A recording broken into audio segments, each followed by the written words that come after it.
Queridos, nós certamente não temos como fechar os olhos para um dos desdobramentos dessa grande crise sanitária, dessa grande crise de saúde pública do mundo todo, e que tem efeitos sistêmicos. E um deles, que nós não podemos negar, é que, talvez pelo fato de que essa crise nos tira da nossa zona de conforto e salienta o que há de melhor e também o que há de pior no coração humano, e é natural que em momentos de crise isso aconteça, não há como negar que existe hoje um fenômeno crescente de polarizações no mundo. Polarizações vem da ideia de que nós temos dois polos, e obviamente isso nós estamos falando talvez do eletromagnetismo, com um fenômeno físico, mas que foi transportado para o ambiente, a categoria das relações sociais, e hoje se fala de polos, polos ideológicos, polos políticos, polos que expressam de alguma forma opiniões que são diametralmente opostas. É possível perceber claramente que as opiniões se tornam cada vez mais extremas, seja do ponto de vista ideológico, político, econômico, religioso, social. É como se as pessoas, num momento de crise como essa, saíssem do meio da moderação, do equilíbrio, onde normalmente as relações sociais são mais fáceis de produzir algum tipo de consenso, algum tipo de unidade, algum tipo de colaboração, de cooperação, e vão acentuando progressivamente aquilo que elas pensam e radicalizando progressivamente aquilo que elas pensam, a ponto de haver aquilo que nós chamamos de polarização. Essa polarização ela é particularmente danosa quando ela é sobre coisas, ou sobre assuntos, ou temas, ou situações que não necessariamente precisam ser polarizadas. Existem coisas que são comuns e que precisam continuar sendo comuns para que haja sociedade, para que haja vida em comum, para que haja algum tipo de aglutinação, cooperação, colaboração entre as pessoas. É claro que opiniões sempre existirão, sempre existiram e sempre existirão, e, em alguns casos, elas tenderão a ser, sim, radicais, inegociáveis, elas não estão no centro, elas estão em coisas que são muito importantes, e porque são muito importantes, precisam ser acentuadas. Tanto é que, quando a gente fala de acentuação, na nossa própria língua, é quando, em algum momento de uma palavra, a gente precisa colocar uma marca e dizer que aqui está a tônica forte, onde a gente vai colocar mais força da voz, e demonstrar que ela diferencia-se dos outros fonemas de uma palavra. Então, nós sabemos que a acentuação é necessária nas relações sociais, na língua, em todos os aspectos. O problema é que hoje é perceptível que as pessoas estão acentuando, colocando sinais em coisas que não necessariamente precisam ser acentuadas. E, obviamente, que eu entendo que isso é parte de um fenômeno que fica mais claro na pandemia. No contexto daquilo que a gente tem refletido, particularmente no dia de hoje, nós hoje estamos dedicados no 9º episódio, que foi pela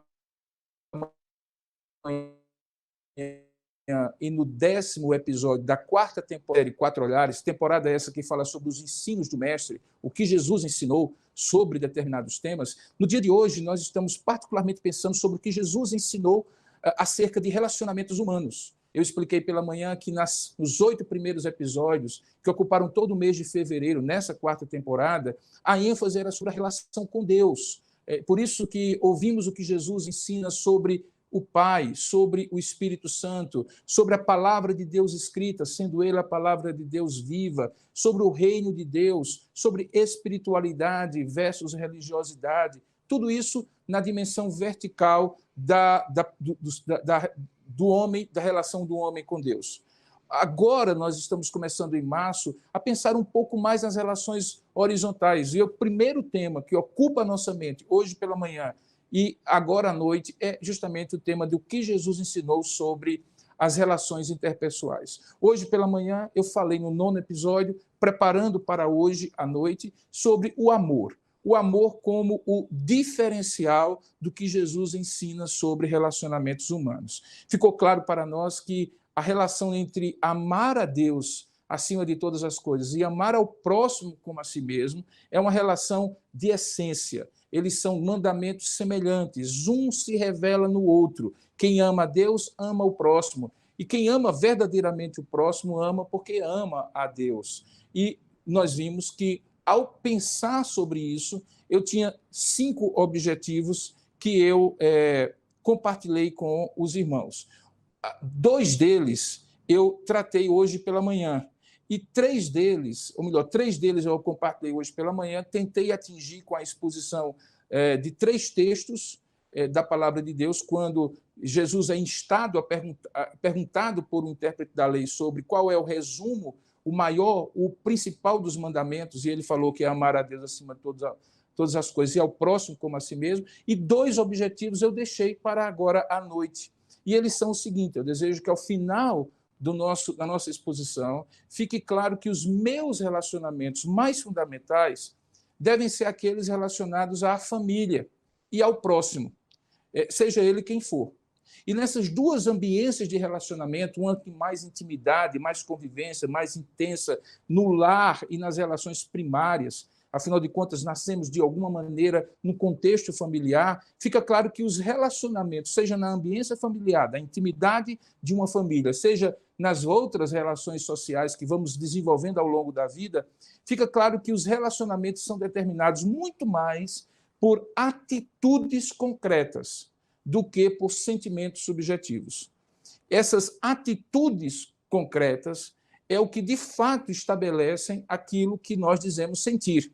E todos nós sabemos disso, somos nós mesmos que, de alguma forma, nas relações, dizemos assim: não adianta nada você dizer que me ama se você faz diferente do que você diz. Não adianta mais você vir com meu amor, minha querida, meu amigo e assim por diante, se você age de maneira distinta, porque fica claro que os relacionamentos mais fundamentais da família, do próximo, na sociedade, nessas 2 ambiências de relacionamento, são mais definidos pela concretude das ações, pela concretude das atitudes, do que pelos sentimentos subjetivos. Amar certamente envolve, por exemplo, relações de carinhos, cheirinhos e assim por diante, expressões verbais de dizer que ama, que elogio da outra pessoa e tudo mais. Porém, biblicamente e também nas relações, nós sabemos que o amor é definido sempre em atitudes concretas. Por exemplo, se eu amo, mas não ajudo, eu tenho pena. E pena é um sentimento que não tem nada a ver com amor, diga-se de passagem. A compaixão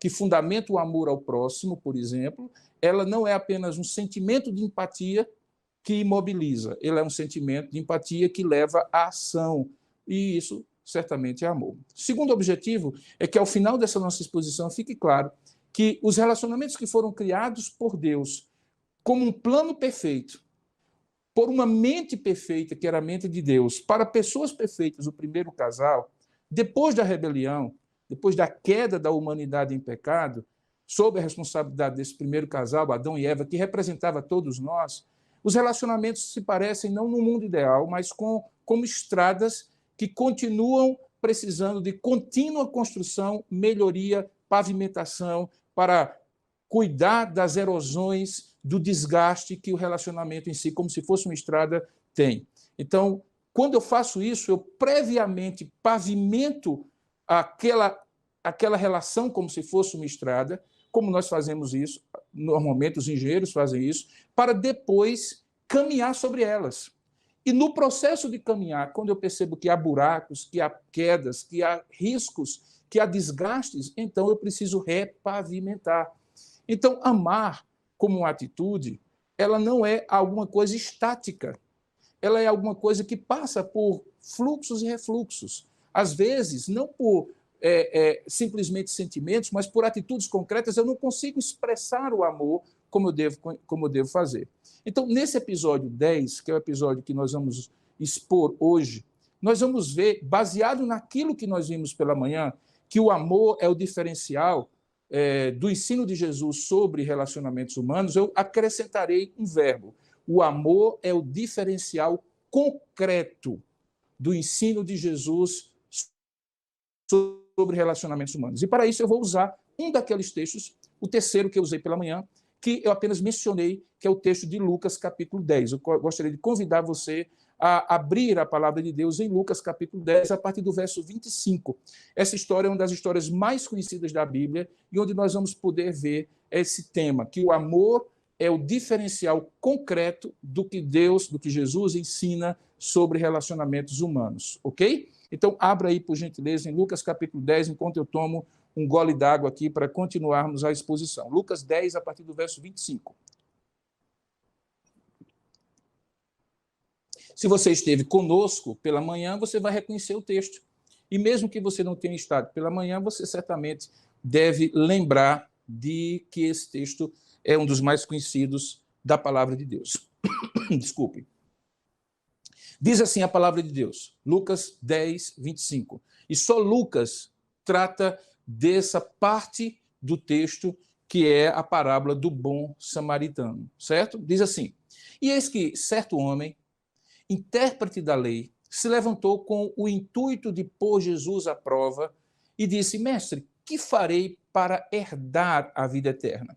Então Jesus lhe perguntou, o que está escrito na lei? Como tu interpretas? E a isto o intérprete respondeu, amarás o Senhor teu Deus de todo o teu coração, de toda a tua alma, de todas as tuas forças e de todo o teu entendimento. E amarás o teu próximo como a ti mesmo. Então Jesus lhe disse, respondeste corretamente, faça isso e viva de acordo com isso. Faze isto e viverás. Ele, porém, querendo justificar-se, perguntou a Jesus, e quem é meu próximo?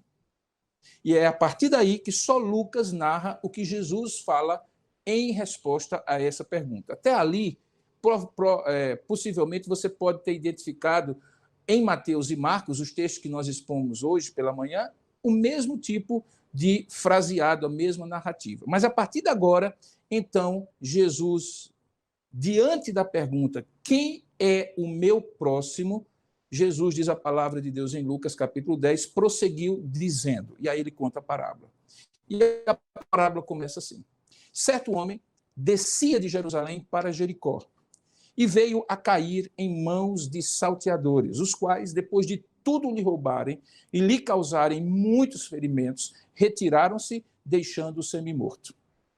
Casualmente, descia um sacerdote por aquele mesmo caminho e, vendo o homem, passou de largo.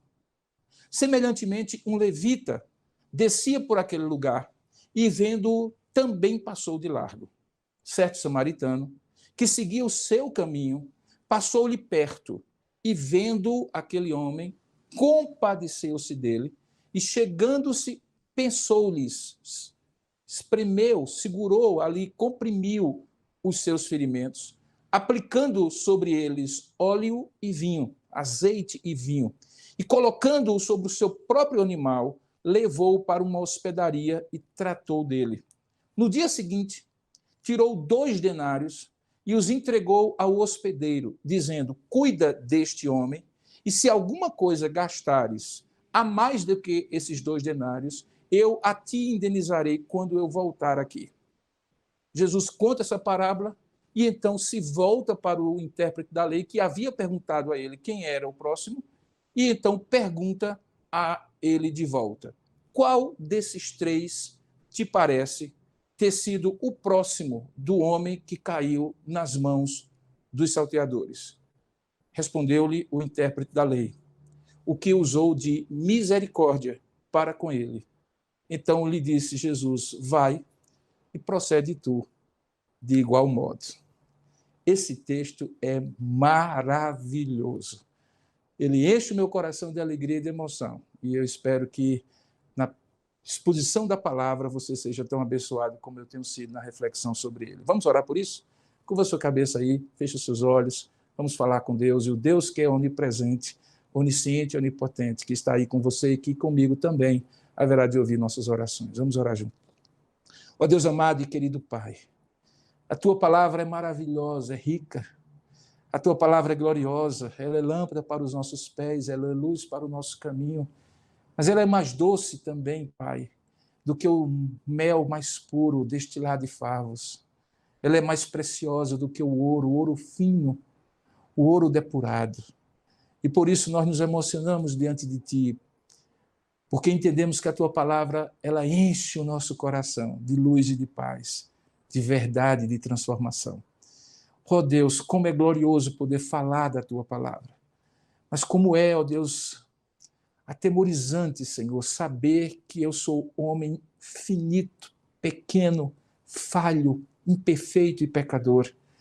E dos meus lábios o Senhor haverá de ministrar ao teu povo, que também é povo, que precisa crescer na graça e no conhecimento do Senhor, superar os seus próprios pecados em Cristo.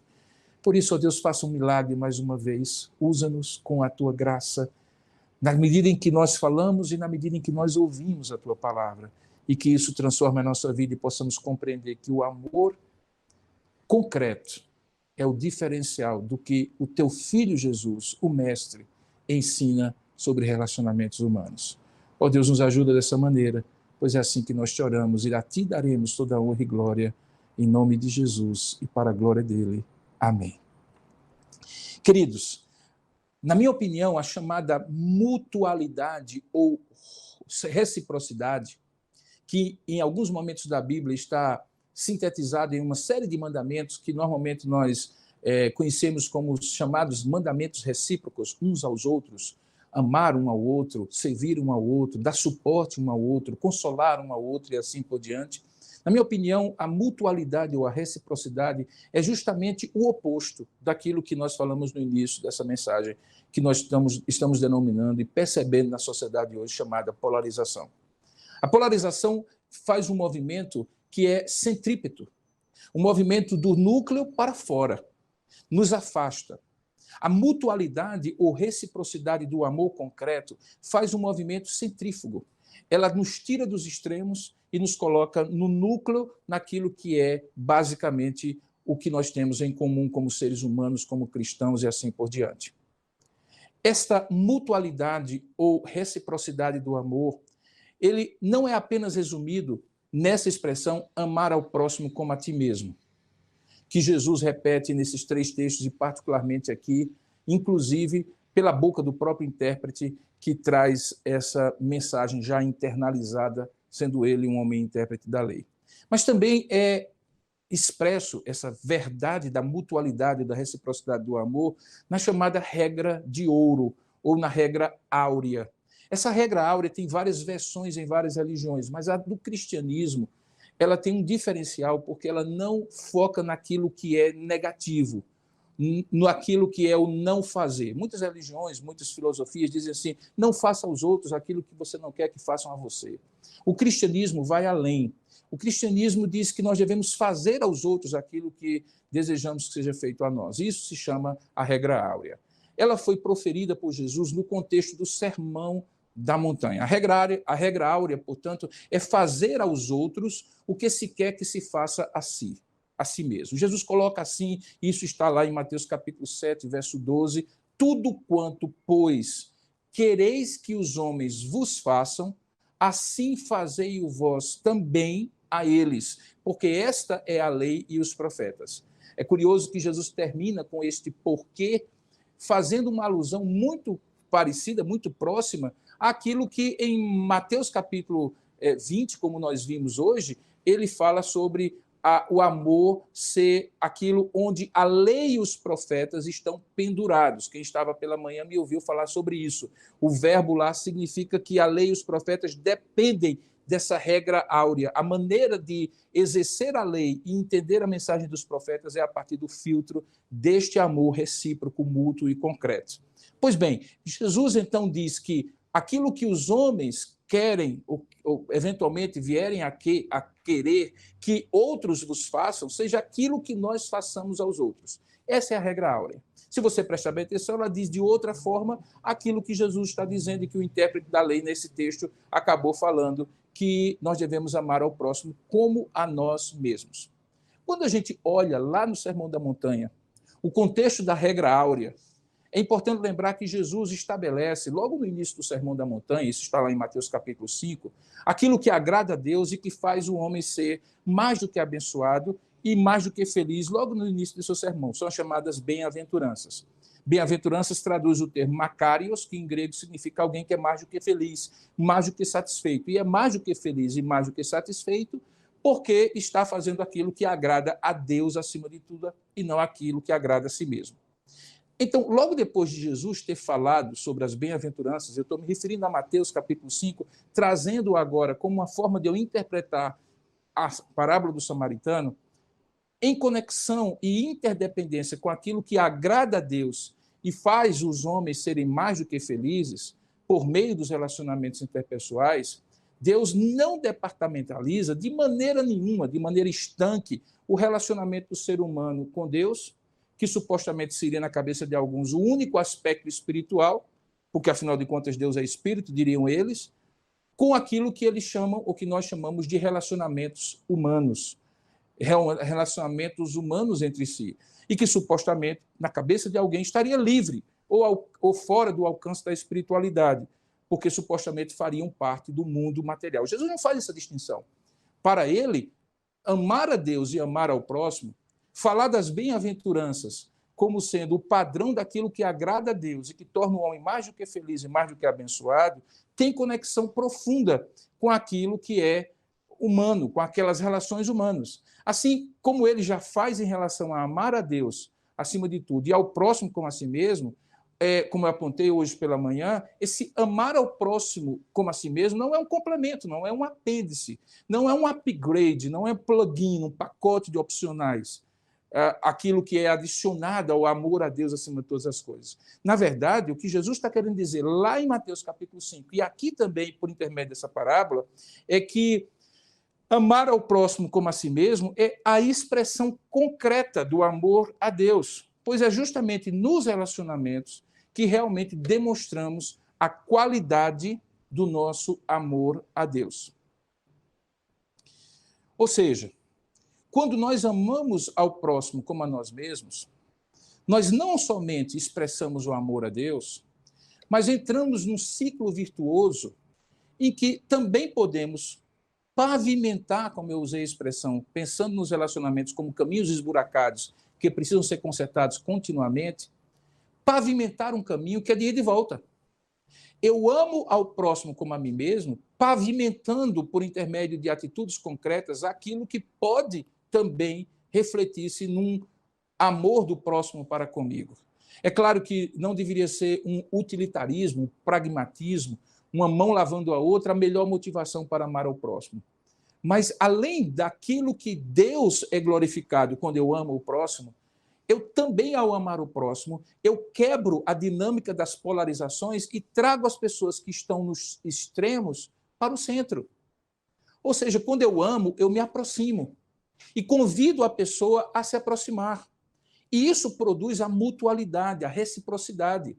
Quando eu enfatizo os extremos, eu não saio de mim e não amo ao próximo, consequentemente, eu deixo o próximo no extremo, eu jogo o próximo lá no extremo. A grande questão, no entanto, e é isso tudo para chegar à parábola do bom samaritano, é que quando nós temos polarizações com pessoas que são parecidas conosco, mas em algum momento pensam diferente e vão para extremos, essa proximidade, esse caminho de proximidade, reciprocidade, mutualidade, é mais simples, é mais fácil.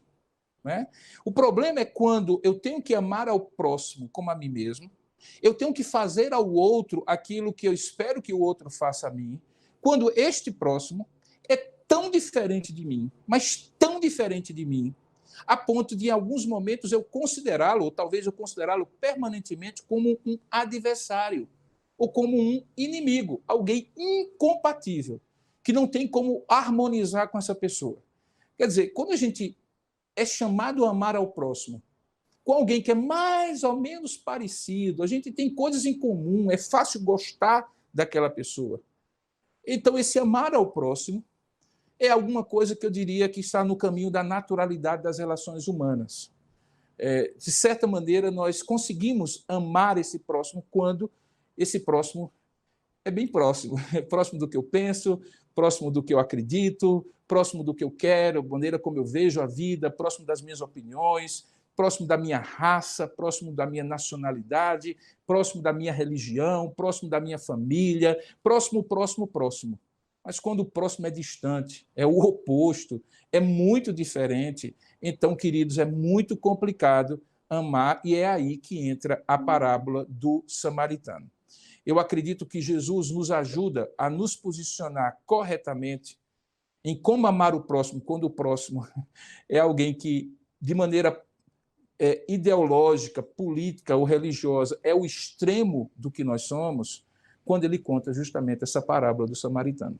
Então, diante disso, juntando a regra áurea com o amar ao próximo como a si mesmo, nós vamos dar uma olhada justamente na parábola do samaritano. E aí eu lhe convido a voltar para Lucas capítulo 10 e compreender o que estava em jogo.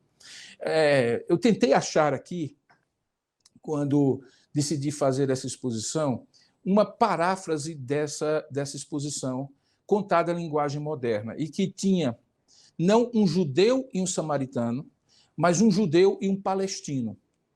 A paráfrase é perfeita, talvez esteja disponível na internet e eu não procurei corretamente, mas basicamente é essa imagem que você deve ter em mente do que Jesus está contando se acontecesse nos dias de hoje.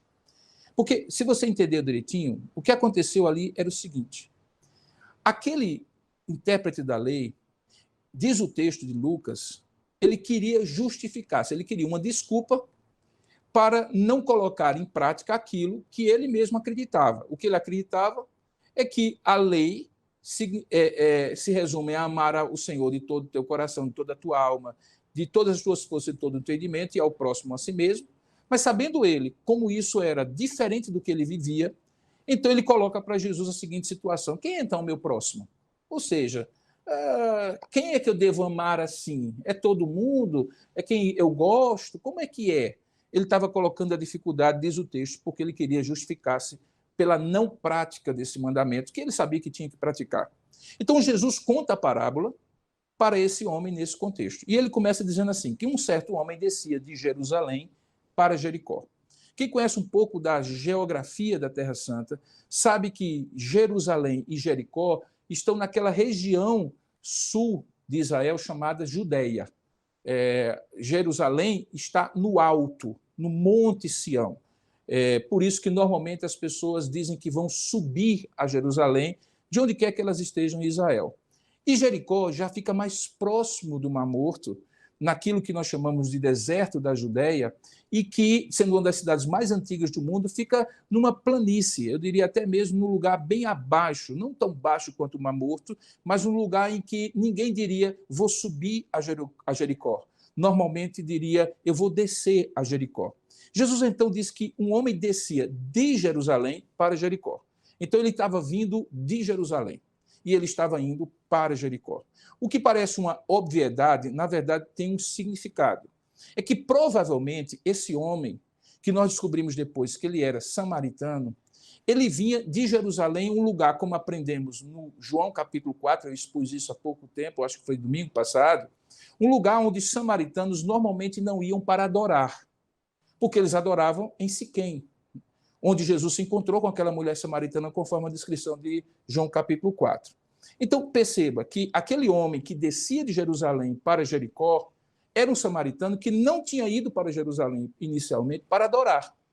Ou então, ele era um samaritano que tinha algum tipo de sensibilidade ao ensino de que Jerusalém, onde havia o templo, era o lugar onde deveria se adorar. O fato é que aquele homem é caracterizado como samaritano.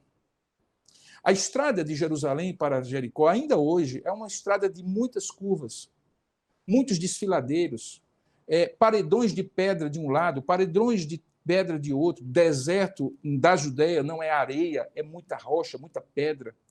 E era comum que houvesse salteadores que espreitavam pessoas que estavam indo das cidades, por exemplo, de Jericó, para Jerusalém adorar, porque normalmente elas carregavam dinheiro que elas trocavam por sacrifícios, o cordeirinho, a pombinha e tudo mais, para oferecer no templo. Nós sabemos que esse era o costume. Porque se fosse carregar o bichinho, o animal, durante todo aquele deserto, possivelmente ele morreria no caminho.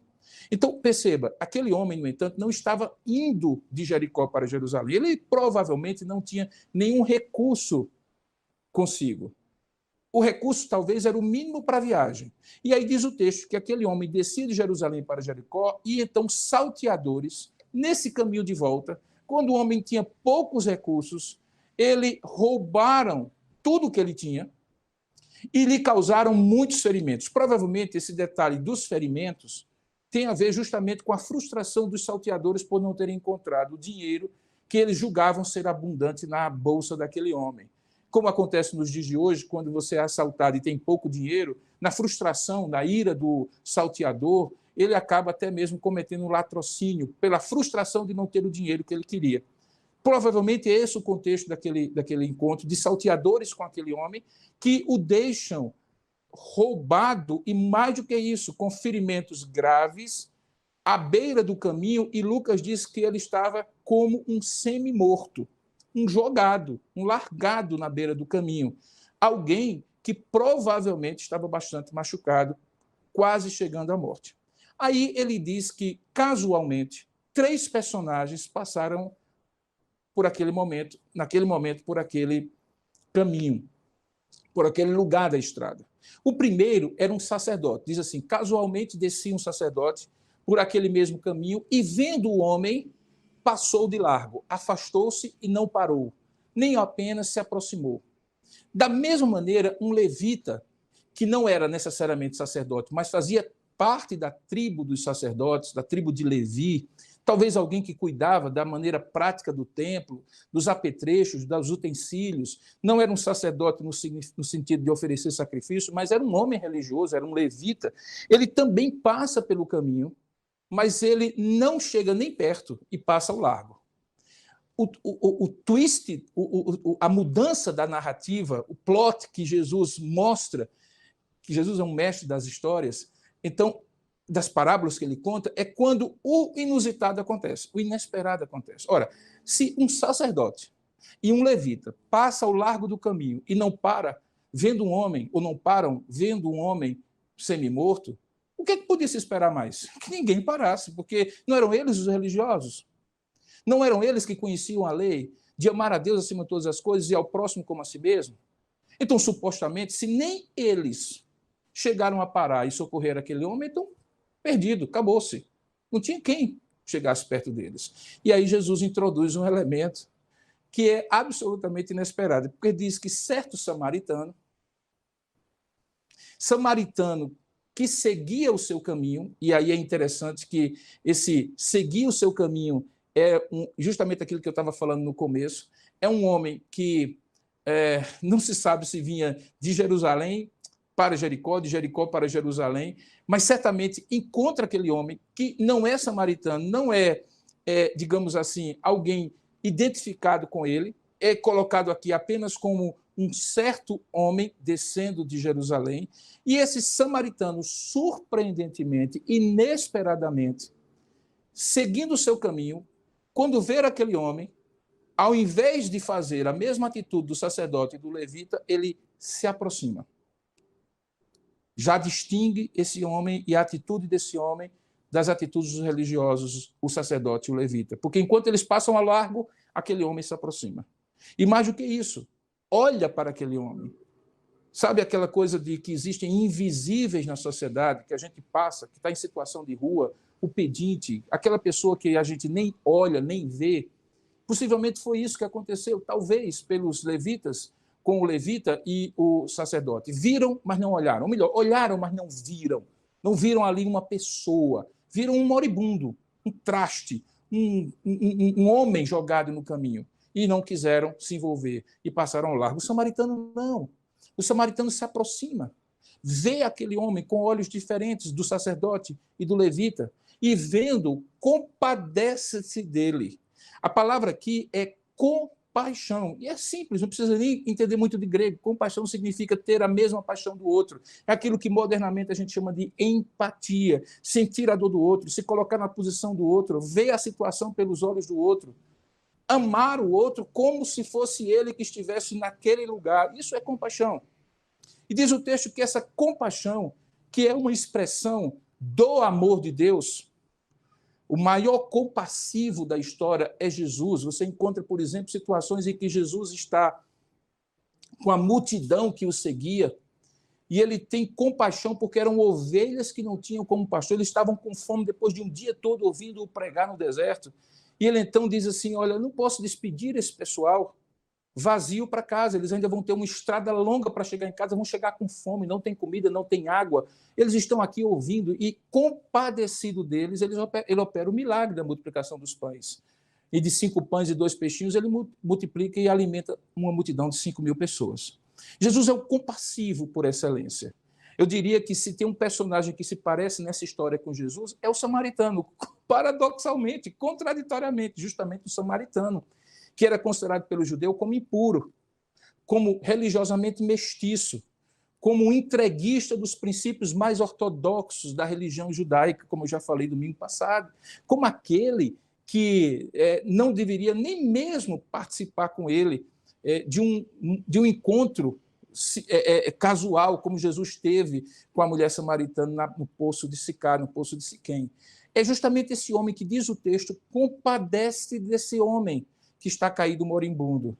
E a compaixão dele é concreta, porque o amor é o diferencial, mas o amor concreto naquilo que Jesus ensina sobre os relacionamentos humanos. Não o amor da peninha, do sentimento, meu Deus, que pena, do chorar diante de uma cena do telejornal. Não, é o amor que sai de si.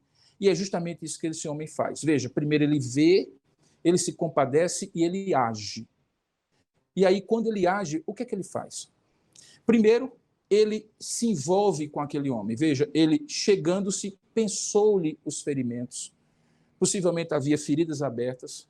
Ele coloca uma mistura de azeite com vinho, possivelmente o que ele tinha, uma espécie de emplastro da época, alguma coisa que podia ser colocada ali, amarrada com um pano, já teria alguma finalidade ali de estancar o sangue, de produzir uma coagulação ali naqueles ferimentos. Ele faz isso, possivelmente ali enrola um pano junto com o óleo, junto com o vinho, e aí ele desce do cavalo ou do animal e coloca o homem em cima do animal e certamente vai caminhando para uma hospedaria próxima. Veja que ele tinha dinheiro, tanto é que lá na frente ele paga pelo serviço, mas ele não simplesmente pagou para outro fazer, ele foi lá e fez. A primeira atitude concreta dele é não apenas sentir, é sentir e fazer. Sentir e se envolver. Sentir e fazer de maneira concreta o que pode ser feito. Ele pensa-lhe os ferimentos, aplica óleo e vinho, coloca sobre o animal e leva-o para uma hospedaria. E há um detalhe que poucas pessoas imaginam. Hospedaria não é hospital, queridos. Hospedaria não é hospital. Ele não levou para um hospital, não havia hospital na época. As pessoas que eram feridas, elas podiam até se hospedar ali, mas o hospedeiro não tinha obrigação de cuidar deles. Por isso que o texto diz que foi o próprio homem que continuou tratando daquele moribundo. Tratou no caminho, levou para a hospedaria e continuou. O envolvimento dele não foi pontual. O envolvimento dele teve uma continuidade. E essa continuidade acontece na hospedaria. Ele se envolve, ele se entrega, ele mete as mãos no barro, ele mete a mão na dor do outro, ele mete a mão e se mistura, ele sangra com aquela pessoa, embora o ferimento estivesse com ele, e não nele. Mas ele se envolve, as mãos estão sujas de sangue, ele está suado, ele se envolve, eventualmente ele sente o cheiro da dor daquele homem, o cheiro da poeira que aquele homem teve acumulada sobre os ferimentos. Veja, não era uma coisa agradável, não era uma coisa séptica, com EPIs, coisa com proteção. Não, ele estava ali junto deles, correndo o risco, junto dele, correndo o risco, inclusive, de ficar, se ele fosse judeu, ele não era, mas se ele fosse judeu, e provavelmente essa é a razão porque o levita e o sacerdote não se envolveram, ficaram, inclusive, impuro, porque o contato com o fluido humano tornava um judeu ortodoxo indigno de entrar no templo. Ele ficava imundo, ele tinha que passar por um processo de purificação. Razão sanitária, mas também uma razão de fundo espiritual. Então, por causa disso, talvez o levita e o sacerdote não se envolveram. Ele se envolveu com a dor humana. E veja Jesus pregando um judeu para outros pregadores, para outros intérpretes da lei judeus. e ele diz, olha, há um momento em que essa questão de estar purificado ou não, estar bonitinho, vestidinho, cheirosinho para estar na igreja, para estar no culto, é menos importante do que tocar nas pessoas e nos moribundos na beira do caminho. E é justamente isso que aquele homem faz. Ele passa o dia. A gente não sabe que horas isso aconteceu, mas diz que no dia seguinte, então, pelo menos uma noite, ele passou cuidando daquele homem. E quando ele tinha que seguir o seu caminho, porque ele não era irresponsável, quando ele tinha que seguir o seu caminho, ele tirou 2 denários, que era uma quantidade de dinheiro suficiente para dar àquele homem um tratamento digno, e pediu ao hospedeiro, dizendo o seguinte, cuida desse homem, e se alguma coisa gastares a mais, eu, quando voltar, te indenizarei. Veja, ele vê, ele se envolve, ele cuida, ele continua cuidando, e ele proporciona os meios que, na sua ausência temporária, aquele homem continuasse sendo cuidado. Ele tira do bolso, ele tira da força, da saúde, do tempo, ele oferece o tudo de maneira concreta, porque o amor é o diferencial do ensino de Jesus sobre os relacionamentos humanos, mas é o amor concreto, e não o amor teórico, não o amor bonitinho, não o amor asséptico, de dentro do templo, cheirosinho, é o amor da estrada, é o amor do envolvimento com aquele homem.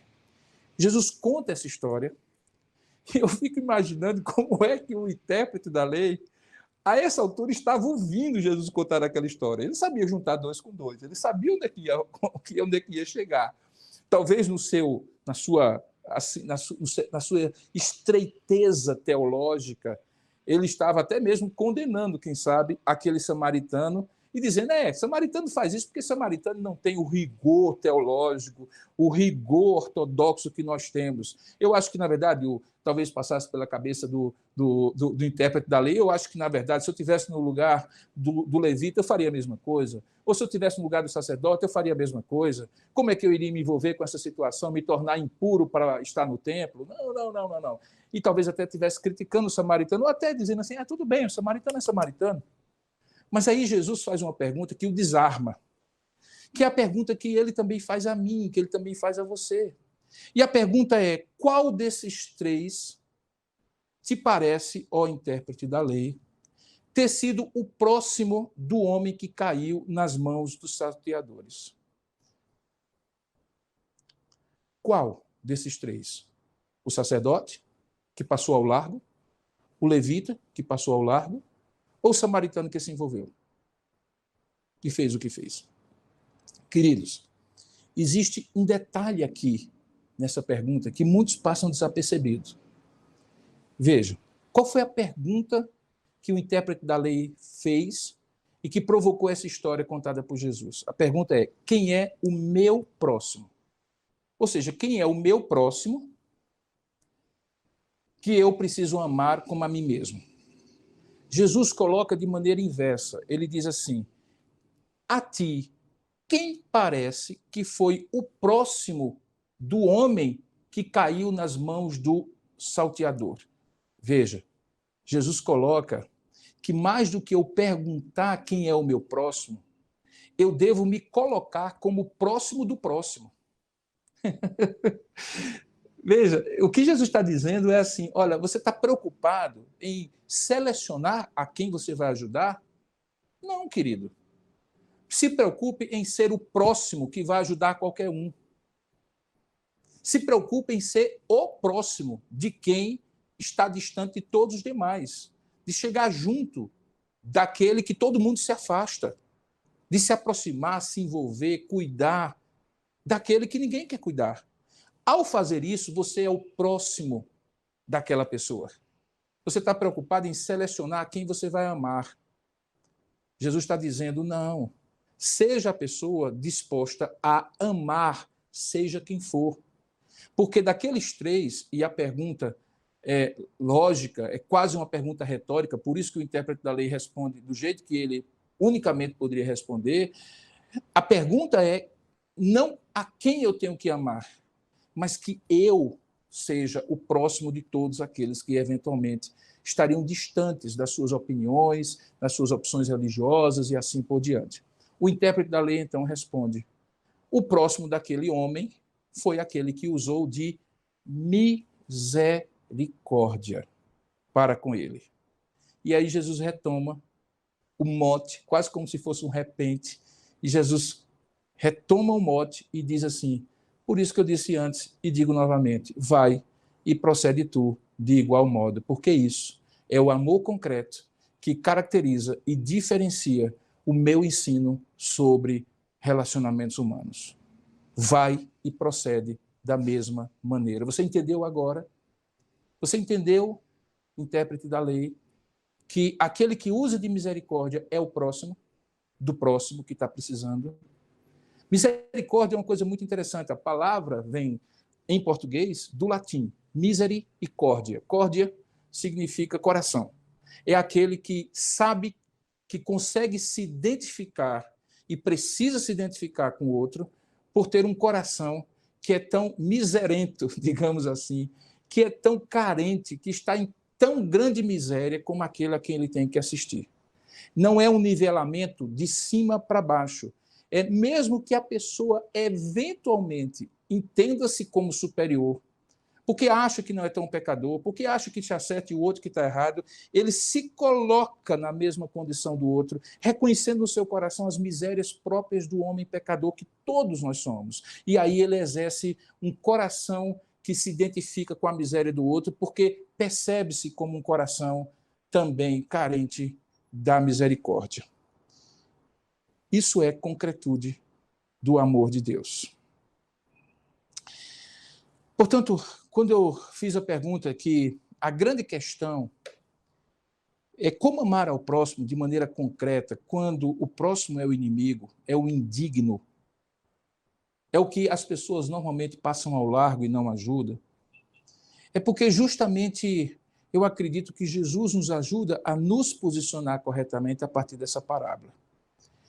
Eu queria chegar próximo da nossa conclusão justamente tecendo essa rede de ensinos, voltando lá para o Sermão da Montanha. Eu falei para você que a regra áurea e o amor ao próximo como a si mesmo são duas expressões desse amor concreto nos relacionamentos humanos. O diferencial do que Jesus ensina sobre relacionamentos humanos. Se lembra? Pois bem, depois que Jesus ensina as bem-aventuranças, logo a seguir, ele conta duas metáforas. Eu estou falando lá de Mateus capítulo 5. Nessas duas metáforas, ele diz que os cristãos, os seus discípulos, são sal da terra e luz do mundo. E Jesus, esses são sal da terra e luz do mundo, ou seja, eles devem influenciar e transformar a partir das suas atitudes. Por que a partir das suas atitudes? Porque Jesus, a partir dali, ele vai trabalhar aplicações e qualificar melhor justamente aqueles mandamentos que eu estou chamando, os mandamentos da segunda tábua da lei, que são aqueles mandamentos relacionados aos relacionamentos humanos, a relação horizontal. Os 4 primeiros em relação a Deus, os 6 últimos dos 10 mandamentos em relação ao próximo. E aí ele trata, a partir daí, de manifestações visíveis que o sal da terra e a luz do mundo devem ter nos relacionamentos humanos. E isso tudo baseado num princípio, que é o princípio que está lá e que ele diz: assim brilhe também a vossa luz diante dos homens, para que vejam, veja, é um relacionamento horizontal, para que vejam as vossas boas obras no relacionamento humano e aí glorifiquem verticalmente a vosso Pai que está nos céus. Veja a integração do amor a Deus com o amor próximo. O amor próximo revelando o amor a Deus. As boas obras concretas do amor de Deus, como eu estou falando, servindo para que as pessoas, ao vê-las, possam glorificar ao Pai que está nos céus. Então, logo em seguida, ele então vai desdobrando isso. E aí ele diz, olha, sabe quem é que pode ser considerado um grande discípulo do reino? Ao contrário de um discípulo mínimo, insignificante do reino de Deus, é o seguinte princípio. O princípio de que, e aí ele fala lá no Sermão da Montanha, aquele, pois, que violar um desses mandamentos, posto que dos menores, e assim ensinar aos homens, será considerado mínimo no reino dos céus. Aquele, porém, que observar e ensinar, esse será considerado grande no reino dos céus. E aí ele estabelece, porque eu vos digo que se a vossa justiça, a vossa retidão, a vossa piedade não exceder em muito a dos escribas e fariseus, vocês jamais entrarão no reino dos céus. Do que Jesus estava falando? Daquilo que ele vai dizer logo em seguida. Ele pega os mandamentos dos relacionamentos humanos, não matarás, não adulterarás, não dirás falso testemunho, 3 deles, e justamente em pleno Sermão do Monte ele vai requalificar esses mandamentos. Se você, de repente, der uma olhadinha lá, você vai ver que Jesus disse, por exemplo, ouviste o que foi dito, não matarás. E aí ele requalifica. Ele diz assim, eu, porém, vos digo que todo aquele que sem motivo se irá contra seu irmão estará sujeito a julgamento, e quem proferir um insulto a seu irmão estará sujeito a julgamento do tribunal, e quem lhe chamar tolo, raca, que era imbecil, maluco, idiota, na linguagem de então, estará sujeito ao inferno de fogo. Ele fala, então, aqui de um relacionamento que tem base na intenção, na motivação do coração fraterno para com seu irmão, e cujo fruto prático é justamente esse amor de dentro para fora, o amor concreto. Ele está sondando a intencionalidade, a motivação, para dizer, olha, não matarás, não é apenas enfiar a faca em alguém, não é apenas assassinar alguém. Se no seu coração, na motivação de um amor que não é concreto, muitas vezes não é expresso publicamente para ser flagrado, mas dentro do coração se transformou em ira, em mágoa, em ressentimento, em maquinações as mais diversas de retaliação e de vingança, isso é uma quebra desse mandamento. Isso não é o amor concreto que caracteriza o servo de Deus bem-aventurado e que vai se manifestar em obras que as pessoas vão ver e glorificar ao Pai que está nos céus. Observa ainda que ele vai adiante, descrevendo lá no texto de Mateus capítulo 5, aquele que não somente pensa em seu coração e fala com a sua boca, mas aquele que, mesmo que não vá às vias de fato da agressão física, ele, no entanto, assassina no coração. Observe que, na mesma sequência lógica, depois de falar do não matarás, que é um dos mandamentos dessa relação horizontal, do homem com homem, observe que ele usa, na mesma sequência lógica, a questão do adultério.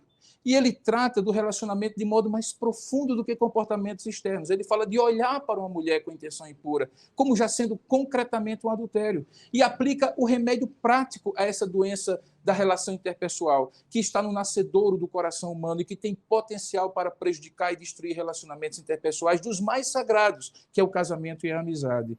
Ele diz assim, olha, se isso acontece com você, porque você ouviu falar, não adulterarás, e eu estou lhe dizendo que qualquer que olhar para uma mulher com intenção impura no coração já adulterou com ela, então é melhor que se o teu olho direito te faz tropeçar, que você arranque e lance de ti. Pois é melhor que você se perca um dos seus membros e não seja todo o teu corpo lançado no inferno. Ele vai trabalhar isso aí. Depois ele vai, além de falar de matar e adulterar, ele vai para um outro mandamento relacional. Veja, nós estamos tudo na mesma página, no mesmo diapasão. Nós estamos falando de amar ao próximo como a nós mesmos. Nós estamos falando de fazer com o outro aquilo que nós queremos que o outro faça. Nós estamos olhando uma parábola que Jesus dá um exemplo daquele homem samaritano como sendo o homem que fez isso. E aí ele fala agora, lá em Mateus, no texto do Sermão da Montanha, do juízo falso, que é um mandamento, que obviamente é interpessoal. E por que é interpessoal? Porque prejudica a pessoa tanto quanto o matar, tanto quanto o adulterar, dar falso testemunho. É um mandamento que nós não podemos quebrar. E aí ele diz assim, também ouviste o que foi dito aos antigos. Não jurarás falso, mas cumprirás rigorosamente para com o Senhor os teus juramentos. E aí ele vai lá na frente e fala justamente dessa retribuição, dessa reciprocidade, que são os dois fundamentos daquilo que a gente chama humanamente de justiça retributiva, mas que tem uma versão ou uma perversão que é a chamada vingança. E aí ele vai resgatar a lei do talião, que é o olho por olho, dente por dente, e aí ele diz, não, eu porém vos digo, não resistais ao perverso, a qualquer que te ferir na face direita, volta-lhe também a outra, e aí vai. E quando ele chega no final, ele diz assim, olha, porque se amardes os que vos amam, que recompensa tendes? Estou no capítulo 6 de Mateus, no Sermão da Montanha. Que recompensa tendes? Se amardes os que vos amam. Se amar a quem você gosta é fácil, é verdade, mas qual é a recompensa? Qual é o diferencial? Qual é o extra disso aí? Os escribas e fariseus fazem isso. As pessoas fazem isso por conveniência ou interesse. De amar quem pode lhe beneficiar. De amar quem gosta, quem é cheirosinho, quem é bonitinho, quem concorda com você. Ele está dizendo, os publicanos, até os publicanos, também fazem o mesmo. E se vocês saudarem somente a vossos irmãos, o que vocês fazem demais? Se vocês tiverem diálogo, consideração, honrarem apenas os vossos irmãos, o que vocês fazem demais? Os gentios também fazem isso.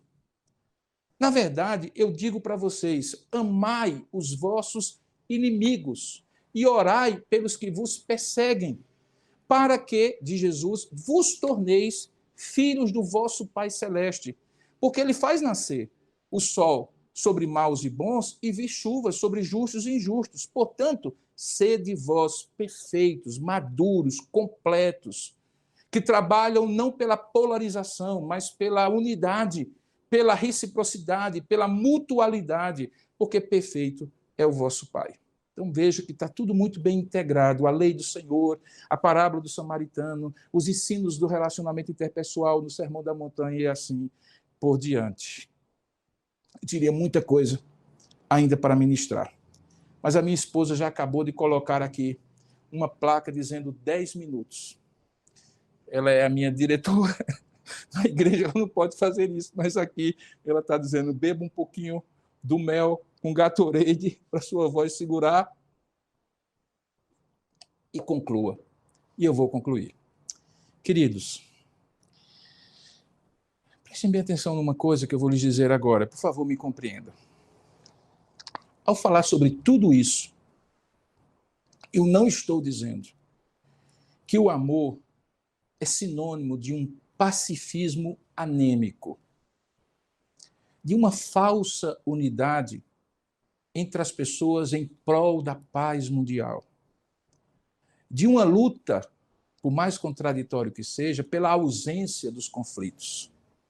Eu não sou tolo, eu sei que há um momento em que, infelizmente, não há como juntar, não há como contemporizar. A verdade autêntica daquilo que eu creio, que as pessoas, cada uma delas crê, certamente é tão importante quanto o amor. E não há como você violentar a verdade para preservar o amor, assim como não há como você, preservando o amor, preservando a verdade e violentar o amor. Eu sei que as pessoas no mundo real vão ter sempre interesses conflitantes, opiniões diferentes. Como eu disse, isso assim é desde que o mundo é mundo. E será até a consumação dos séculos, até aquele momento da restauração plena de todas as coisas com a volta do grande rei. Mas deixe-me falar, quando eu falo que o amor concreto, ativo, é o grande diferencial dos relacionamentos interpessoais, segundo o ensino de Jesus, daquilo que Jesus ensina sobre os relacionamentos interpessoais, é porque o amor ativo, compassivo, prático, concreto, foca não necessariamente nas opiniões. Você parou um pouquinho para ver a parábola? Aquele homem não toca no moribundo e diz assim, o que é que você pensa? Você é de direita ou de esquerda? Você é bolsominion ou é esquerdopata? Você é calvinista ou é arminiano? Você é protestante ou católico romano? Você é cristão ou judeu? Você votou em A, B ou C? Não. Se ele fosse fazer isso, talvez ele ia encontrar opiniões ideológicas, políticas, religiosas, que o fariam dizer assim, eu não posso ajudar essa pessoa. Ela pensa diferente mais de mim. Ela é o oposto, ela está no outro polo, diametralmente oposto a mim. Eu não vou me envolver com isso. Eu vou ajudar alguém que, de repente, amanhã pode se voltar contra mim. Eu não vou. Mas o amor ativo, compassivo, prático, concreto, foca não necessariamente nas opiniões da pessoa, mas na pessoa das opiniões. Pessoa que precisa ser amada, apesar de suas posições. E não porque pensa como eu penso, concorda com o que eu penso.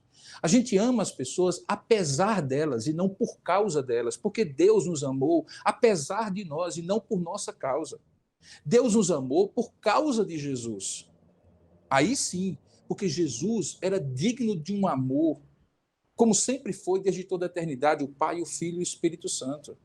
Mas ele nos amou por intermédio de Jesus, apesar de nós. E esse tipo de amor absolutamente extraordinário, absolutamente heterodoxo, absolutamente diferente, que é ativo, que é compassivo, que é prático, que é concreto e que está ausente nos dias de hoje, infelizmente, principalmente na boca de cristãos nas redes sociais, naquilo que eles escrevem, nos seus posicionamentos ideológicos e políticos, colocando apelídios, pechas, estigmas sobre os outros, entrando num jogo manipulado, ideológico e político que hoje existe particularmente no Brasil, vendendo o evangelho como se fosse identificado com a posição política A ou B.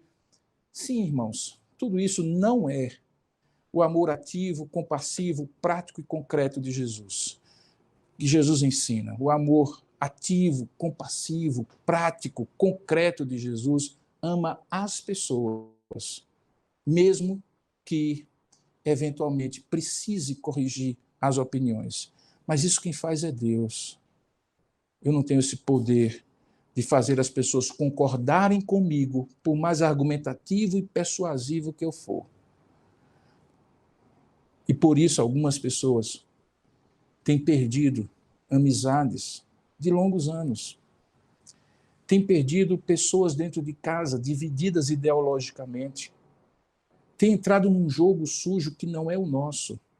O nosso é do reino de Deus, o reino da verdade e o reino do amor. É claro que há um limite. Sim, há um limite. E quando é que o próximo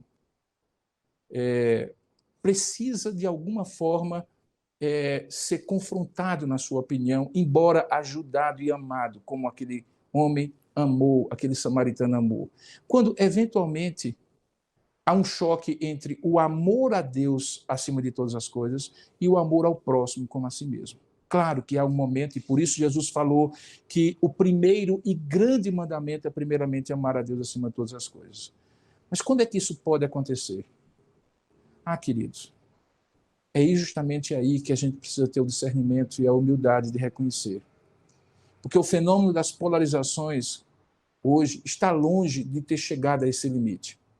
As pessoas, inclusive nós cristãos, infelizmente, estão resolvendo odiar e não amar ao outro como a si mesmo por questões que são absolutamente independentes de crer ou não crer em Jesus Cristo, mas questões de preferências ideológicas, políticas e assim por diante.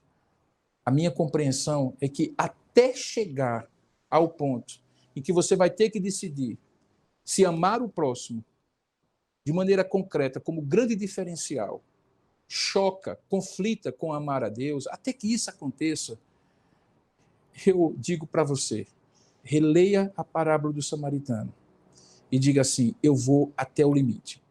Quando você amar, concretamente, ativamente, de maneira prática, e chegar ao ponto de ter feito a última expressão de amor, a partir da qual você não pode ultrapassar, porque se você amar, você choca contra o amor de Deus, aí você pare. Mas sabe o que é que acontece? É que na minha vida, e possivelmente na sua, nós ainda estamos muito longe, muito longe de chegar a esse ponto. Precisamos então aprender que o amor concreto é o grande diferencial do que Jesus ensina sobre os relacionamentos humanos. Esse amor concreto que está tipificado na lei, no Sermão da Montanha, na parábola do grande samaritano, ou do bom samaritano. Que Deus nos ajude, que Deus lhe abençoe. Vamos orar juntos? Ó Deus amado e querido Pai, ajuda-nos a compreender essa verdade, mas que ela não fique aqui na nossa cabecinha, Pai, como um assentimento intelectual, que ela desça ao coração como uma convicção de alma e que ela desenvolva-se através de, ou por meios de atos concretos, de atitudes, de palavras, de gestos, de compromissos, de ajudas, de envolvimentos que nós tenhamos com aqueles que, mesmo tendo opiniões diferentes, mesmo não sendo amáveis, gostáveis, no entanto, nós temos com eles o dever de amar ao nosso próximo como amamos a nós mesmos. Nos ajuda isso, Pai. Como eu bem falei, essa não é uma estrada que já está pavimentada, porque existe o elemento humano em mim e naqueles que estão ao meu redor. Essa estrada tem buracos. Essa estrada precisa ser refeita toda hora. E é por isso que eu te peço, renova essas verdades no meu coração e na vida dos nossos irmãos que vão estar ouvindo agora e haverão de ouvir depois essa mensagem, para que nós possamos ter uma atitude diferente daquela que muitas vezes temos tido. Essa atitude concreta de um amor concreto, como o grande diferencial do amor que Jesus ensina para os relacionamentos humanos. Ajuda-nos, ó Pai, e nós te daremos toda a honra, glória e louvor, pois assim oramos em nome e para a glória de Jesus. Amém.